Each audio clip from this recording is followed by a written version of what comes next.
United finished an appalling week with their best performance of the season. I'll be looking at how United snuffed out Everton's attacking threat, the battle for midfield supremacy, and a certain player who I've criticised a lot stepped up to the plate and made a huge difference to United's attacking play. First, let's look at the stats. The stat that stands out to me is Everton's poor cross completion rate, but the reasons behind that leads me to how United snuffed out Everton's main attacking threat, so keep this stat in mind. Moving on to the whiteboard, Everton's most potent attacking threat has been the attacking forward runs of Dean and Coleman and their quality deliveries into the box for Calvert-Lewin, with Kane, Mina and Holgate chipping in from set pieces. With Everton fourth on the list for most crosses with 159 crosses and top of the list for most headed goals scored with 6 headers, this shows how prominent this attacking tactic is in Everton's game and shows how good they are at executing it. However, United's game plan was to stop those crosses getting into the box, and they executed it brilliantly. Every time the ball went out wide to Dean and Coleman, Wan-Bissaka and Shaw rushed out to deny Dean and Coleman the time and space to put those quality balls into the box for Calvert-Lewin. On top of that, there were numerous occasions when Mata and Rashford tracked back to double team Dean and Coleman, and Everton struggled to get any quality balls into the box. So the stat I pointed out at the start of the video is a direct result of United targeting this Everton strength and stopping it. Moving on to the battle for midfield supremacy, Everton's tactics with the ball are very simplistic. Everton's centre-backs play the ball into Allen or Doucouré in midfield, and they then play the ball out wide to Dean or Coleman to put balls into the box. It's direct, simple and very effective. However, every time the ball was played into Everton's midfield, Fred and McTominay would press them aggressively, forcing Allen and Doucouré to play backwards and sideways. United's press also forced Everton's fullbacks back in front of United's press, with Everton unable to play the ball forward to them from midfield. It created a huge gap between Everton's midfield and front line, and they were forced into playing long balls forward to Calvert-Lewin. Moving on to United's secret attacking weapon against Everton. The lack of attacking width in United's game means they end up playing in front of sides, making it easy for opposing teams to defend against United, and in turn, United struggle to penetrate and get in behind defensive lines. United's inverted front line and fullbacks who don't contribute going forward are the reasons behind United's inability to attack wide areas. Wan-Bissaka gets into these areas but lacks the quality on the ball, and Shaw just doesn't get into these areas at all, but that changed on Saturday. This screenshot is 3 passes out from the ball going out to Shaw to put the cross in for the first goal.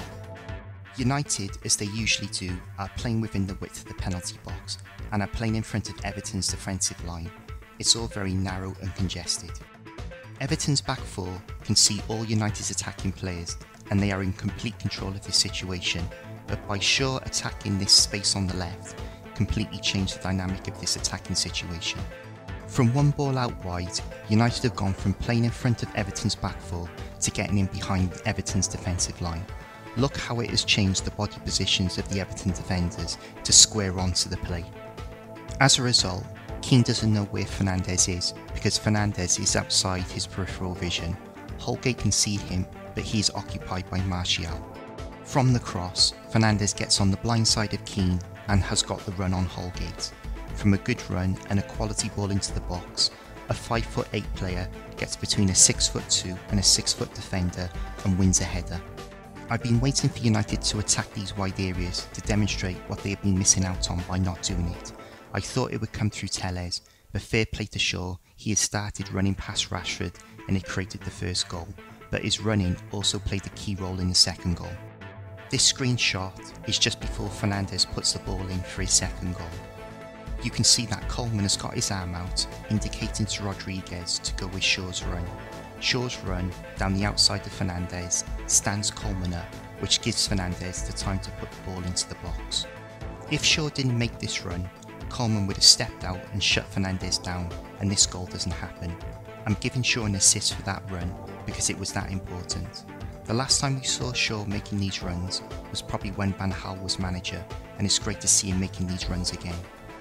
Going to Shaw's heat map, this area is usually empty, but you can see in this game the amount of time he spent in this area and the eye test of the game shows how his occupancy in this area influenced the game. I have criticised Shaw for not attacking that area in previous videos, so I have to give him credit in this video for doing it. If he carries on doing that, his place in the team is not in question, but with Telles waiting in the wings quite literally, he needs to maintain that standard because Telles can make those runs in his sleep. The Devils' verdict is, Ole has to stick with the double pivot of McTominay and Fred. Their work rate and intensity is crushing the opposition's midfield. If he reverts back to Pogba and or Matic, eventually it will cost him his job. Alongside this, I pray that Shaw continues to attack those wide areas to give United that additional attacking dimension. The impact his forward running had on the game in the first half was incredible. I would say he was the most influential player on the pitch in the first half. Let me know in the comments what you thought of the analysis and how you thought the game went. As always, please like, subscribe and share, and I'll see you in the next video.